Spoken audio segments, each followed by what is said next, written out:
Coming up on Tech News Today, Google gets social again, and then Sony goes and tries to one-up the MacBook Air, and the FCC has a very unsatisfying report on wireless competition. We have some answers for it. All that and more coming up. Netcasts you love. From people you trust. This is TWiT. Bandwidth for Tech News Today is provided by Cachefly at CACHEFLY.com.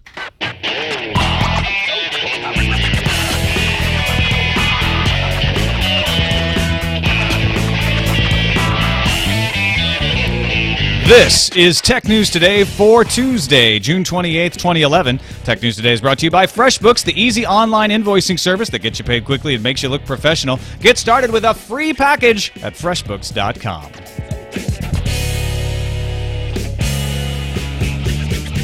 Welcome to Tech News Today. I'm Tom Merritt. I'm Sarah Lane. And I'm Jason Howell. We don't have anyone else on the show today. Ayaz has the day off. Yeah, he took my birthday off. And no one else really wanted to be part of your birthday show, I guess. That was pretty much it. It was a tech snub. Lots of creative excuses. People washing their hair. I'm coming back from a vacation. Yeah. I'm too zen to do this. Oh, that sort what of a time thing. is it? I think I'm busy then. Oh, you meant Pacific time. Yeah. So anyway, we've heard it all. Screw them. We don't need them. We're going to talk about Google Plus. The newest social network. Now, forget Orkut, forget Buzz. This is hold the on Google a second. social network. Google Plus, is that the same thing as +1, that little button that no one's using? Yeah, apparently that button was sort of the pioneer of Google Plus. Google Plus is now the kind of the wider name. And remember we heard all those rumors about Google Circles? Yes. Google Circles is an element of Google Plus. So Google Plus is now a very wide social networky aspect to Google itself. It's not just one little side project. It kind of feels like maybe if they didn't get it right, they at least got really close this time. Because they're not. Is that really what you're saying? I'm really saying that. Because none of us have been able to use Google Plus yet. Well, let me explain that. Okay. It breaks down into 5 different pieces. Circles allows you to create groups of friends by dragging names from your Google contacts or your Gmail contacts. So it sounds like it's much easier to create groups because the first thing you think is like, oh great, I got to create another list of people I like. Yes. But it works like Twitter, which is like you don't have to get them to agree. You put them in your circle, and then certain things happen. They can put you in their circle, but it reduces the privacy implications because you're only sharing with them. You're not forcing them to share with you. Remember, like Google Buzz did. Right. I like the idea of this. I just don't know how many people realistically want to get that organized about Google Contacts. Right. Well, it's easy. You know, though. we say easy, it seems like they make it easy. I have heard it's downright fun to kind of create a circle, but at the same time, because it's drag and drop. You compare it Right. to something like a Twitter list. A lot of people don't use Twitter lists to their potential because they just don't really see the need. I think a small But Twitter number lists of people are really hard to create. I mean, they're not really hard. No, they're but not. But they're more difficult to create than this. Yeah. So it's maybe the Twitter list better They're realized. impossible to create. I've never been able to do it. and it seems like it's very similar to in Facebook how you can create those lists and everything, but that's all, like you said, that's all text based. Yeah. And it just kind of gets tedious. It's tedious, and it just kind of gets boring, and just this seems like the drag and drop method, the big bubbly graphics. I don't know. It just seems a little bit more pleasing. Like you'd be interested more to actually set that up. Also, historically, Google has been maybe the last company that's been associated with something that's fun and not Yeah. text-based. Right. They do a lot of things right, but this is a different thing. They're also trying to make it easy to share. They have a black bar, which I actually have, that's going to be across the top of all their properties. So Gmail, Google Docs, all that stuff. You'll see this black bar across the top, and that's where you'll be able to access sharing whatever it is you want to share, whether it's pictures or links or this or that. You'll operate it all from that black bar. So it's ubiquitous. You're signed into Google. You're doing Google stuff. It's there. It's not weighing down upon you. You don't have to go to a special location. It's just kind of there if you need it. Sparks is a part of it. They call Sparks, that lets you search an interest and add it to a list. This is the part I don't quite. This is the least understandable part. Yeah, I don't get this one. Is it like is it just like Google Reader essentially? Like I you're think putting in it's- interests and certain news 'Cause news it's articles from different than Google general Reader are search. feeding in. They say you're only searching interests. I think it's somewhere between just a general search and something like Google Reader. I think what Google's trying to do is say, we've got this huge database of information, it's too big, and there's no categorization at all. So let's say that you're really into water skiing, and you search water skiing. Google is now going to attempt to group together a lot of results that relate to what you're interested in, rather than just anything that has the search term water skiing is just going to show up, whether it's just a bunch of junk or not. What I'm wondering about is, how are they going to integrate ads into this? Because if you could search for something and you're going to get a targeted result that would keep you out of regular Google search, and Google doesn't want to do that and lose out on all of their ad results. I bet they're probably still going to put ads in there somewhere. Yeah, but that's more annoying because or if you're placed above if you're trying to be more targeted, then it could get more well, but manipulative. the ads are targeted. AdSense works that way, so it's it could dovetail. It almost could be to where the ads are make just more as relevant sense. as the stuff you're searching. Yeah, for. rather than ads that show up because of a conversation you had in your latest Gmail Right, exchange. exactly. Which to always is just hilarious. Weird. Would you like to buy Sarah Lane on eBay? No. No, I don't think that's She's legal. not for sale. Actually, wait a minute. Maybe I times- should and see what you mean by that. Instant upload will allow you to add video and pictures via Android apps. So you're out, you take a picture, snap some video. Wait, you snap a picture, you take some video, and then it automatically will put stuff up. Yeah, I mean you get to choose it, but it just uploads it, so it immediately goes into your.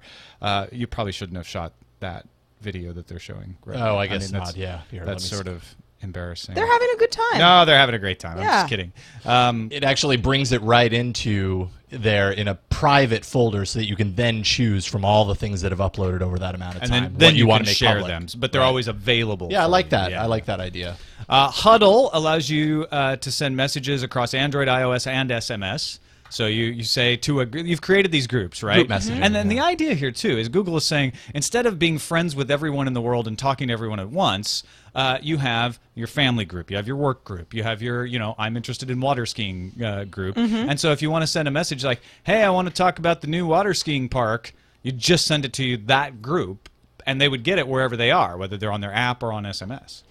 I like this idea. It's just you can do this every which way and so sideways. many group messaging Yeah, I apps. mean, group messaging is we're all used to it, and some people are already loyal to Facebook groups, for example, or their favorite apps. I use a group messaging app on iOS that works just great, and we've already kind of got our group. So I feel like they're a little late to the game here, but it doesn't mean that they won't be better. I think the bet is if you start using all of this other stuff, it'll You're be already there. convenient Right. to use their Well, this is group messaging. Google's issue has always been, and it's worked for them for a long time, is use our service, get your information, and bounce. We're information, we're not a place. Yeah. And this is all about now, Google is a place. You go in and you hang out and you don't have to leave. It's a lot more like Facebook. Vic Gundotra said, "How can you organize the world's information without people?"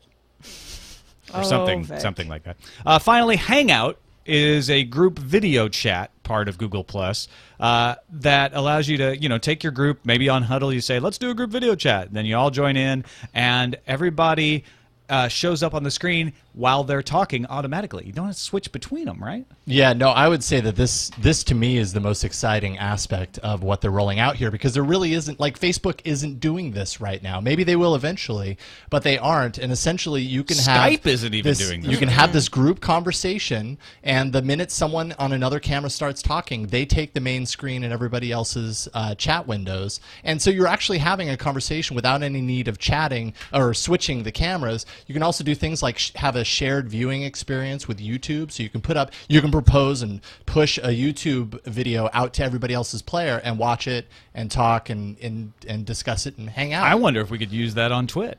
It sounds like something that we would love to have. I just wonder, we all know that sometimes on Skype there's a little bit of a lag and people might talk over each other. How is it? Does it give you after 3 seconds of someone talking, where it seems like they finally have the floor, then it switches? What if we're all singing together, for example? Yeah, that's a What's good it going to question. do? I don't know. It's hard to know how buggy that might be, but the concept is awesome. Concept is awesome. Yeah. And it seems all reports are that it works pretty seamlessly. There's not much lag. Yeah, absolutely. I mean, from what I understand about it, it's a pretty solid experience. I've heard that they've been. I mean, I would imagine Google. They dog food their stuff a lot, and I imagine from the inside That means they've that probably they been use their own products internally. If anybody doesn't know, did I just do that You jargon did. You drop? did. Sorry about that. okay. We heard it the other day. So, Yeah. But anyway, so I'm sure they've been testing this internally before pushing it out and using it for stuff inside. It's very limited rollout right now. You have to be invited in. They have had a few beta testers outside of Google trying it out ahead of time. They're now ready to announce that they don't want to make a big deal out of it. Okay, so just everybody settle down. They've told not a the big press, this is not a big deal. Don't get all hyped out about it. It's not perfect yet. We just want people to use it, and we want to tell everyone about it. But we don't want you to have any expectations. It's not a big deal. It's just the next evolution of Google. That's why it's called Google Plus. But not a big deal. Just hold off. Not a big deal. On on the expectations. But here's the problem with that is Google has said that with many other projects before, and it has not worked out in their favor because something gets rolled out and Google says, we're still trying to figure out what the perfect special sauce is. Don't worry about it. Give us feedback and we'll make it better. And people just don't stick around for it to get better. Yeah, I think it's smart to take it in limited areas out into the public and improve it as you get that real-time You have to take it out of engineering to know if it's really going to work or not. You have to take it off campus and you run into things that you would never run into otherwise. So that's smart, but I mean, I don't think you can expect that the press is not going to make this the top story on their podcast, for instance, on a day like today anyway. But if you'd like to get your email address in there and hope that Google will invite you in sooner than later, plus.google.com is the place where you go. Microsoft also had a big announcement today. Office 365 has officially launched. It's been in beta for a few months. And Steve Ballmer got up on stage in New York. They also had an event in London. Office 365 puts email, word processing, spreadsheet collaboration, all on the web. Also, this is a business product, not a consumer product. So it's got Exchange, Link Online, SharePoint. You can access it from your computer and your tablet and your phone. Microsoft Windows Phone, RIM, Apple, Android, all can access Office 365. It is the replacement for Business Productivity Online Standards Suite. So if your company has been using that, this is the next version of that with a new name, Office 365. It is not a replacement for Word Online. If you've been using the live version of Word, just as a consumer, this doesn't replace that. A company has to pay for this. And as with all things Microsoft, we have a very simple, straightforward set of 11 programs across 4 tiers that you can choose from. Are you a big business or a small business? How many employees do you have? Are you a small big business or a really big small business? What kind of work do you do? And how clueless are your employees? $6 per user per month for email, web-based calendaring, and contacts and collaboration software if your business has fewer than 25 folks. If it's a larger business, it's $2 per user per month for all of that stuff. Actually, for just an email services package. And then they have different tiers all the way up to $27 per user per month if you want voice and video communications and the whole ball of wax. Of course, it's hard for me not to just compare this to something like the Google App Suite, which is what, $5 per month for an organization for however many people you want to add. It's $50 a year or $5 per month per seat per license. Yeah. And we are Google Apps users at TWiT, so I think to myself, well, the Microsoft offering does not seem like it makes a lot of sense financially, but it always depends on who you have working for you and what they're comfortable doing. In fact, I do remember Liz just the other day saying, Google Spreadsheets does not work like Excel in this certain way that I need it. I hate this. Maybe 365 will work with her, will work for her in that way. And it is integrated with regular Microsoft Office, so she could use Office to do her spreadsheet the way she wants to and then upload it to Office 365. Google was out there taking swipes. Shan Sinha, Google Apps product manager, wrote on the official Google blog all kinds of reasons why you should choose Google over Office 365, saying it was better to start with the new technology rather than add extras to an aging one, talked about the price, all of that stuff. But the fact of the matter is, Microsoft's already in the enterprise. Yeah. So all they've got to do is show up to their client and say, hey, you know what? We can lower your costs and put you in the cloud today. Exactly. How's this option? Yeah. Rather than switching to something new and scary that you've never tried before.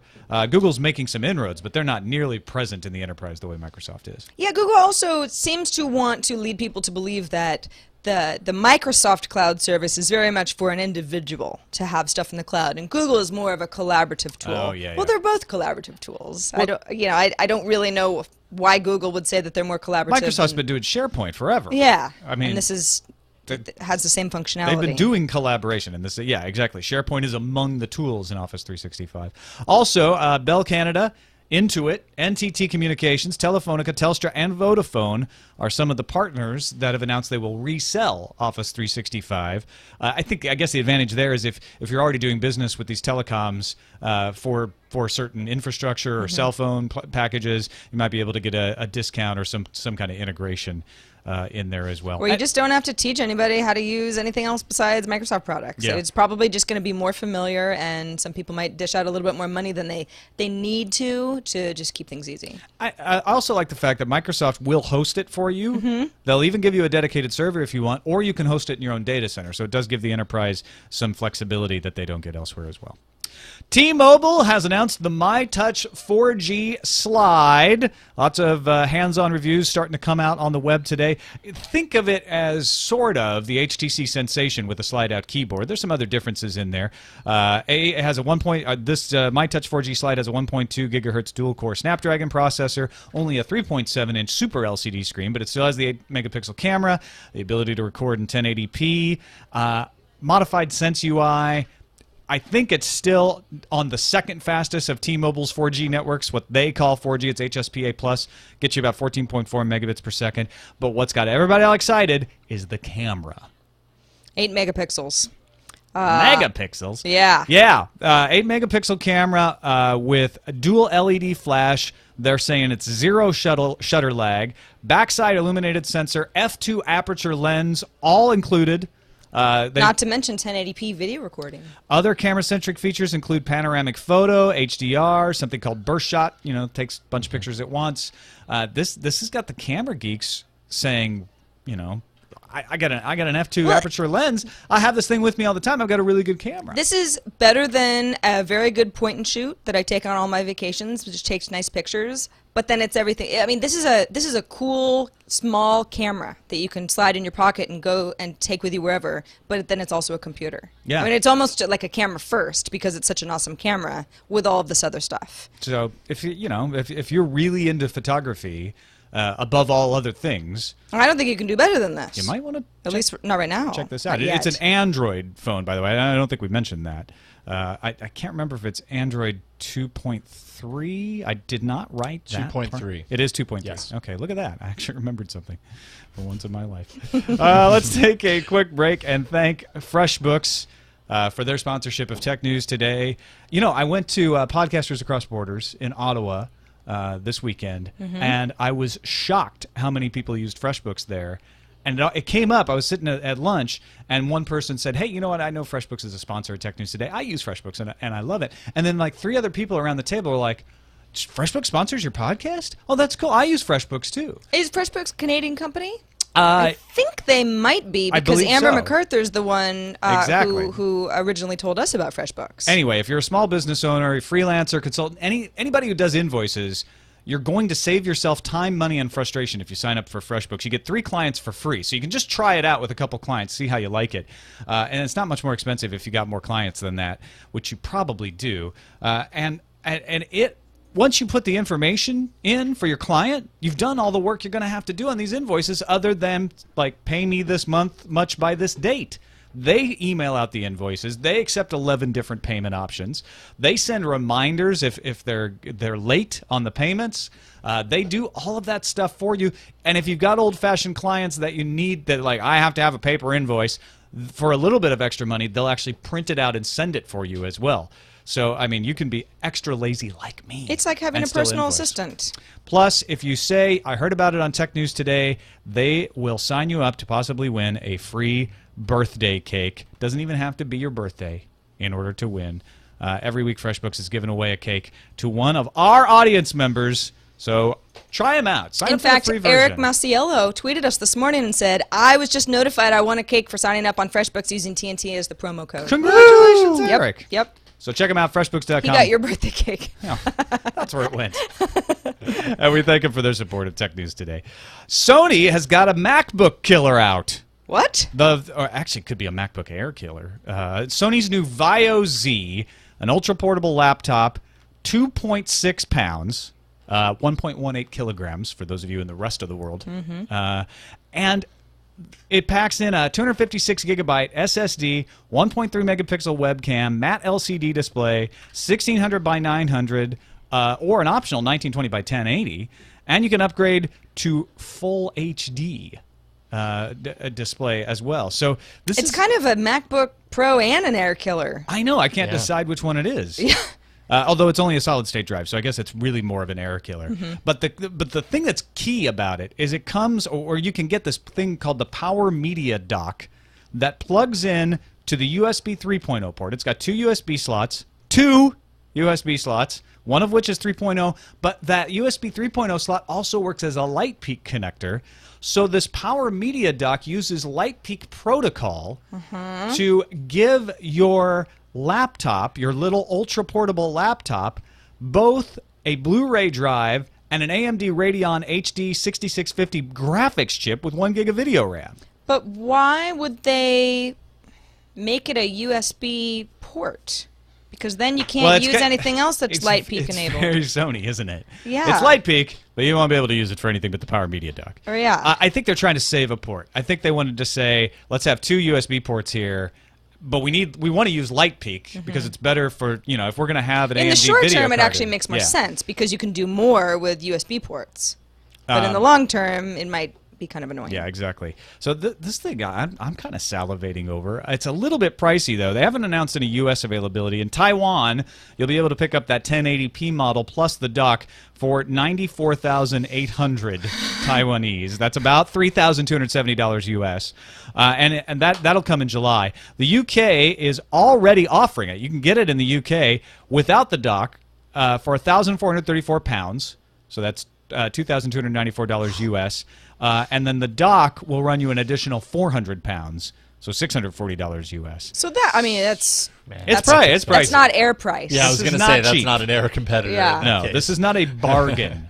But man, does it do a lot of stuff. Yeah. And I love the idea of having that 6650M graphics processor and a Blu-ray player available when I come home. I just plug that in. And all of a sudden, I can play some I can play some games on it. Yeah, it's the mobile stuff that you don't really need to be mobile. Yeah, you don't need that when you're walking around. Yeah, you don't want it to make It's got integrated Intel graphics when you're walking around. That's good enough. On to Google getting sued. French search engine OnePlus is suing Google over alleged anti-competitive practices. Sound familiar to you? OnePlus is one of the companies that led these the prosecution or the encouragement of the French government and the European Union to probe Google over anti-competitive practices. OnePlus operates a legal search group called ejustice.fr. They spurred that EU antitrust probe. Now they're going and suing them separately from that for the same reasons, essentially. They say that Google blacklisted 30 of their vertical search engines between 2007 and 2010. Some of which have been whitelisted since, but that doesn't matter. They also complain about being forced to use Google search technology in order to be able to use Google AdSense. This is going to sound familiar to a lot of people. They are certainly not the first company to accuse Google of doing this. But they're suing Google for more than anyone else has, about $418 million in damages. Certainly the largest that Google has been possibly forced to in Europe. 295 million euros. And you know how much a euro is the gold in the United States. That's a lot of money. It's a lot of money. And Google, of course, as Google does, says, we are looking forward to explaining this. That was their only their only retort Once on this we figure out how. You know what's going to be fun? Explaining this. We're but we're just not ready. looking forward to explaining Have you heard of Google Plus? We're very busy right now. Again, we've gone over this on the show before, but my take on this. Google's a search engine. They're not the only search engine you can use. They're not even built into your computer. They may be built into your browser, so maybe there's something there. But you don't have to buy ads on Google. And Google doesn't have to list anything in their search engine if they don't want to. It makes them a less useful search engine. But I feel like this is different than Microsoft with Windows, which I also wasn't sure that was antitrust either. But at least I saw the argument. Here I don't see the argument. No one's forced to use Google. So you don't think OnePlus V is going to get their 418 million then? Well, I didn't say that. Yeah. I'm just saying what I think. Well, what the courts decide, who knows? It's anybody's guess. Yeah, exactly. All right, finish up with a couple of wireless telephony competition stories. The FCC every year issues, I think they need somebody to help them with the names, the annual report and analysis of competitive market conditions with respect to mobile wireless, including commercial mobile services. Sounds like a really good read. A little wordy. Yeah. And essentially this year, the report says nothing that different from last year. Pretty much, wireless got more concentrated again. Weird. That's my summary of it. They refused for the first time last year. They refused to say whether the market had gotten more or less competitive. They just stayed out of it. This year they stuck to that. They're like, we're just not going to talk about whether the market is competitive. They say the mobile wireless ecosystem is sufficiently complex and multifaceted that it would not be meaningful to try to make a single all-inclusive finding regarding effective competition. Well, hold on a second. Weaselly. They say it's so complex that we don't even... What they're saying is it's so complex that we just don't want to deal with this, is what it sounds like to me. I mean, AT&T is about to gobble up T-Mobile. That doesn't seem like an issue? Let me break it down from their own stats. Okay. 4 major U.S. wireless operators had 90% of U.S. subscribers. Doesn't seem that much more complex to me than that. Yeah. AT&T and Verizon, 2, have 62% of the subscribers. Then check out this for logical gymnastics. The FCC noted that, quote, a merger can potentially form a stronger provider that restrains competitors from engaging in anti-competitive behavior.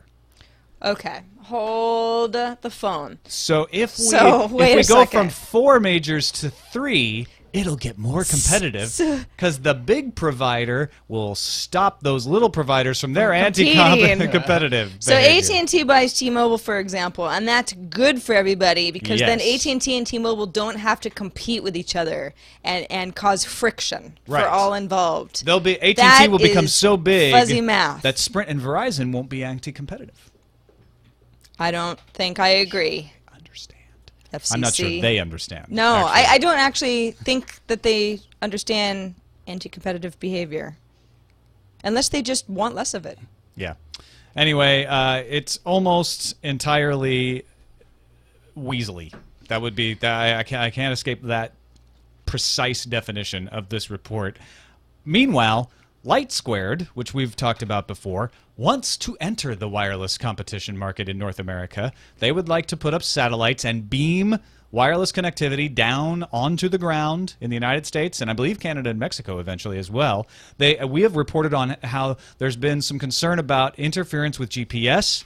LightSquared has kind of gone back round and round with the agency in the U.S. that regulates GPS, but it seemed like they had come to an agreement about some changes LightSquared would make that would prevent at least most of the interference from happening with the GPS and keep it, you're never going to be 100% interference-free in anything anywhere, but this would make it acceptable. So, thankfully, Congress is getting involved. Great. Because it looked like we might have another competitor enter the market. Steve Austria of Ohio and Kevin Yoder of Kansas have ridden to defend the status quo, leaning a little towards hyperbole, claiming that LightSquared is planning a, quote, ground-based mobile broadband system with a signal that is roughly 1 billion times more powerful than satellite-based GPS signals. That's just not accurate. That's not true, but I mean, why is that bad? Well, it could get rid of GPS if that were true, because it's adjacent to GPS. That part's true.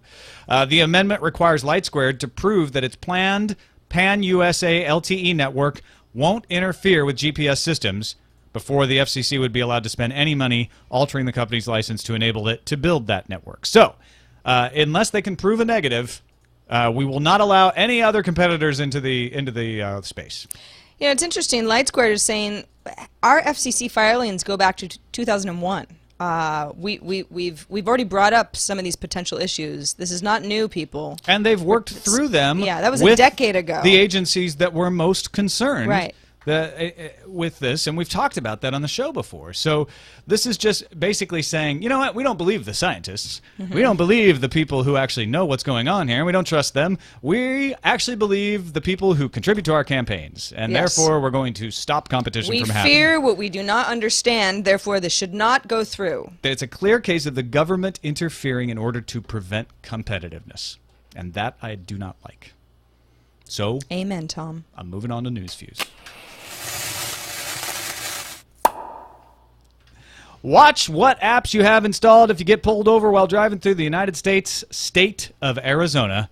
Because last week's big LulzSec dump of Arizona police info apparently included some documents telling police to search iPhones for certain apps during traffic stops. OpenWatch, an app for surreptitiously recording, was called out as one of those apps that the police should look for, as were any speed trap apps. Now, neither of these apps are illegal, and it's questionable if searching a phone's apps at a traffic stop is legal either, but you are now warned, Arizona drivers. All right, so last week we heard that Facebook was finally working on a long-awaited iPad app. And then yesterday we even heard that maybe GeoHots was working behind the scenes on it. And now we hear, actually, it might not even be iOS at all. It might be an HP touchpad app. TechCrunch has actually published photos of this app, supposedly running on WebOS. Facebook reps admit that the photos are legit, but say this app was not built by Facebook, but by HP. But they contracted Facebook to build it. Heck if I know. I just want to see it. Over 500,000 Android devices are now activated each day worldwide, and activations are growing at a rate of 4.4% week over week. That's what Andy Rubin says, Android head honcho. It's quite the milestone. Since last month at I.O., that number was only 400,000, up from 300,000 daily activations in December, and 100,000 activations a year ago. So they're in hockey stick land. MySpace for sale! Price reduced! Hear all about it! No, thanks. I just want to get home. To as low as 30 million! I just want to get to my bus stop. Or as high as 35 million. MySpace. Not interested? No, thanks. Some people are interested, actually. This is a lot less, of course, than the 100 million that News Corp was hoping that MySpace was worth. It's two lucky current bidders. You may not have heard of them before. Specific Media, they're an advertising network, and Golden Gate Capital, an equity firm. News Corp is hoping to complete a sale to somebody, anybody, by Thursday, which just happens to be its fiscal year end. Sources say that pink slips will be part of this too, possibly 50% of staff or more. Ouch. A group called the YGN Ethical Hacker Group. We got some white hats out there now. Has identified potential security holes in Apple's developer website. The group identified 3 potential security issues on the site, including arbitrary URL redirects, cross-site scripting, and HTTP response splitting. A phishing attack could give hackers access to a user's iTunes account because it's the same as the developer's account. And the group told Apple about the flaws back in April. Apple said, we take these very seriously, but they have yet to fix them. Intel's Director of Product and Technology Media Relations, Bill Kirkos, told This Is My Next that the Atom Clover Trail platform and its Clover View processor are being designed to work with Windows 8 and timed to release in the second half of 2012, which will meet or even beat Windows 8. Clover View will be one of Intel's first Atom chips to be built on a 32-nanometer manufacturing and power tablets, netbooks, slider devices, and much, much more. You know what's funny? What? Malware. Yeah, it is. Malware's all kind of lulz, am I right? As an example, packed away in the last dump of LulzSec data was a directory named Bootable USB that contained a variety of malware, including Trojans and worms. However, the torrent has since been cleaned up and reissued through anonymous channels. Now, that's customer service. With Apple's Mac Store, all sales are final. Unless you're a really, really ticked-off editor, that is. The Next Web reports several users in an Apple support discussions thread say they got a refund on their purchase of Final Cut Pro X, or 10, as Apple wants us to call it, after writing in to complain how crappy they think the program is. Woo, what a stinker, we hate it. Apple's known to make exceptions to the no refunds policy from time to time. This looks to be one of those times. On to the randomizer. The randomizer. There's the randomizer. Randomizer. It's a random start time today. Yeah. Industrial designer and tinkerer Marcus Kaiser spent the better part of a year building and experimenting with 2 devices that harness the sun's power in the world's harshest climates. The first one he calls a sun cutter. a low-tech light cutter that uses a large ball lens to focus the sun's rays onto a surface that's moved by a cam-guided system. So it's kind of like a 3D printer. And then he began to examine the process of 3D printing, merging two of the desert's most abundant resources, nearly unlimited quantities of sand, and created the Solar Sinter, a device that melts sand to create 3D objects out of glass. So it is, in fact, a 3D printer that prints glass out of sand. Wow. So like little glass pigs and those little glass little glass pigs. those That's glass the best apples. you can do. It prints glass, and Tom goes, like those little glass pigs. like at a truck stop. Truck stops are gonna love this out in the desert. A snow globe made out of sand. With sand inside. No, that's cool. I mean, you could, maybe if you were going to be really green, you could build an off-the-grid home, and all your windows could be made of sand. This is actually really awesome. Yeah, and it's incredibly really great. innovative. I'm sure there's going to be some sort of copyright violation soon for Yes. printing a glass pig that You you can't do that. have the rights to. But anyway, good job. Nice stuff. Very cool. On to the calendar. But nothing's working. Oh, it's okay. It's One of those okay. days. Not that counts. Happy Tau Day, everybody. It's Tau Day. Hey, It hasn't been Tau Day Day? since this day last year. Yeah, Not towel, towel. Tau. Yeah. T-A-U. I actually know, but I'm just setting you up. I know you know, but if you're not familiar, where have you been? There's actually a movement afoot online to celebrate Tau. It's approximately 6.28, so you could think of it as, oh, that's kind of like pi. Everyone knows pi is 3.14, right? Well, pi is the ratio of circumference to diameter of a circle. Tau is circumference divided by radius, which is way cooler. It actually is. There's a lot of better math that you can do with tau over pi. Plus, tau is 2 pi's. Yes. And what's better than 1 pi? 2 pi's. 2 pies, Yeah. unless there's 3. And that is something else entirely. Opera 11.5, so they went from 11.1 up 0.4 versions to 11.5 browser has launched with speed dial extensions, password sync, a couple other bells and whistles, so Opera fans will be happy about that. Game Lab Conference is kicking off in Barcelona tomorrow, that's June 19th. Also tomorrow, 29th. June 29th, thank you. Also, June 29th, tomorrow, Angry Birds is coming to Windows Phone, so it's almost the last place in the world the Angry Birds hasn't already infiltrated. Congratulations, Windows Phone. Zynga is planning to file for an IPO as early as tomorrow, according to TechCrunch Report. A couple other sources are also saying the same thing. They're going to raise between 1.5 to 2 billion at a 15 to 20 billion valuation. And Windows 8 is to be released to manufacturing by April. That's according to a not-so-crazy rumor offered by ZDNet's Mary Jo Foley. She says trusted sources tell her that, hey, they're on track to be released by April. By the way, RTM is the final version of a product just before it reaches consumers. So, looking good. Mary Jo usually has good sources, too. Yeah, she does. On to voicemail. We got a call from deep in Alberta regarding the legality of DDoS. Hi, this is Michael from Lethbridge, Alberta. Anyway, about DDoS attacks. What happens when Leo puts a website up on his radio station and brings a site down? Is that not a DDoS attack? Could he not get sued or charged for something similar? Just curious. Thank you. Bye. Okay, so what you get in trouble with low orbit ion cannon, for instance, is you're running a piece of software that is making thousands and thousands and thousands of requests per second. You're right. So you are intentionally DDoSing. Yes. Right. There's intention. It's the intent. And there's demonstration that you're doing more than just one visit, or even just hitting reload over and over. What Leo does when he mentions something on Tech Guy, or it happens on other shows, the slash dot effect, stuff like that, is they say a link out, and then a lot of people decide to go to it. There's no intention to bring the site down. In fact, it's quite the opposite. And it may or may not go down, because that's not the point. So that the activity isn't meant to bring it down. In fact, either. yeah. In fact, when that happens, it's always everyone's disappointed because people are flooding to the website because it sounds really cool. Yeah. And you wish that their server load could handle it. So if Leo said, let's bring the site down, everybody go there right now, that Would be a little more of a gray area. I mean, because he's not. It's still a little everybody's different. still only visiting at once, but there is some intention there. So I don't know. That could be interesting, but he's not. Don't worry, he's not in any trouble for giving out a link. Yeah. On to the email. Justin wrote in and said on episode 272, a caller mentioned that they'd like to see innovation around the software of television, specifically mentioning multiple camera angles. I agree with the panel, basically suggesting it's more trouble than it's worth for the user. And we also got some directors wrote in and like, look, I get paid to pick camera angles. Yeah, exactly. It's a lot harder than it looks. That's- Let the professionals do it. And That's I true. agree with those. But back to Justin, he says, I still agree with the caller that there's room for innovation. A simpler and more useful feature would be the ability to control overlays. And I think he means graphics.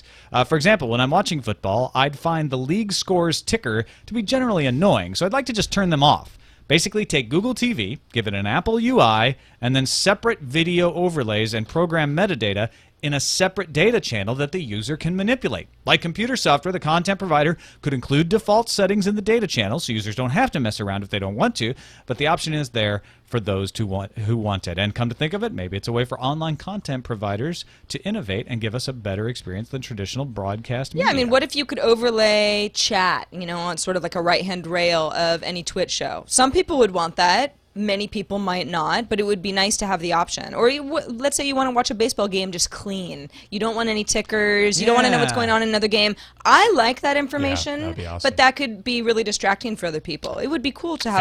Fantasy, actually. You run the risk anytime you're watching, like on a football day where there's 5 games going on at once. I always have to cover up the corner of the screen because I don't want to know, what's going on in other games, or if you just want to watch it later. Yeah. I like the idea of being able to customize the on-screen. Like some people put the score across the top, some people would put it in the corner, some people put it on the left. For me to be able to pick, like, I want it over there. And I want it to give me this information. Balls and strikes and outs, nothing else. You don't have to give me everything under the sun. I think that's a good idea, Justin. Yeah, even if it's a small amount of people using it, they would be a happy group of people. Next email from Jeff Nestor. It's Jeff COS in our chat realm. Good Hello, afternoon and Jeff great COS. show, says Jeff. Just a thought on the rise and use of tablets and e-readers among Latino Hispanic consumers. How much of it is simply due to the abundance of Spanish language materials, newspapers, magazine, and books? Seems like anybody would love to have all of their news and entertainment reading in their native language. My 2 cents. Hadn't really thought about that. I think you're on. I think you nailed it, Jeff. The fact, of course, I can't believe I didn't think about this. When you go to a Barnes & Noble or a Borders, the Spanish language section, if it exists at all, is very small. So if I can suddenly get access to unlimited Spanish language versions of all the books I want, of course I'm going to buy an e-reader. That makes so perfect much sense. Thank you for enlightening Jeff. us, Jeff. Appreciate that. All right, and thanks to everybody else who enlightened us with stories on Reddit. TechNewsToday.reddit.com is where you can submit stories for our consideration and vote them up and down. Voting helps. If nothing else, you could just tell us which ones you're interested in us talking about. J. Joe Hall 2000, Flash Cider, Cletus, Patrick Rigby, Small French Guy, Crazy K 4952, Dagamer 34, Patrick Rigby again, Pi Spud, Larry Ortiz, all submitted stories today. So did a bunch of other people. Thanks to everybody who submits. We've got 858 Redditors working on the show. And we pay attention to it. We absolutely do. We pay attention to it for stories we may have missed elsewhere, but we also pay attention to which ones you're voting up. Because we're like, oh, people are really interested in that. Maybe we should throw that in the show. Also, I think we have a date for the new studio. Yeah. So are we going to say the date right now? Should we? Is that jinxing it if we say it? Well, I don't know. I just wasn't sure because we're going to be at Comic-Con. I know. We're planning to be. Well, that pretty much tells them. I guess so. Close to where the date is. Yeah, so we're targeting July 24th now. So get your brick orders in. July 24th is a Sunday, so TWiT would be the first show that launches our new studio move. And if all goes well, that would mean that TNT would start in the new studio on Monday the 25th. Yeah, so check it out, bricks.twit.tv. If you would like to have your message enshrined forever in the TWiT studio, go to bricks.twit.tv and buy a brick. Thanks to everybody for watching. You can find us on the web, twit.tv/TNT. You can email us, tnt@twit.tv, or you can give us a call. You can just say hi or leave us a nice short message you'd like us to play on the show. Do your best our R2-D2 friend impression. From Mike from Alberta did today. 260-TNT show. That's the phone number. We'll see you tomorrow.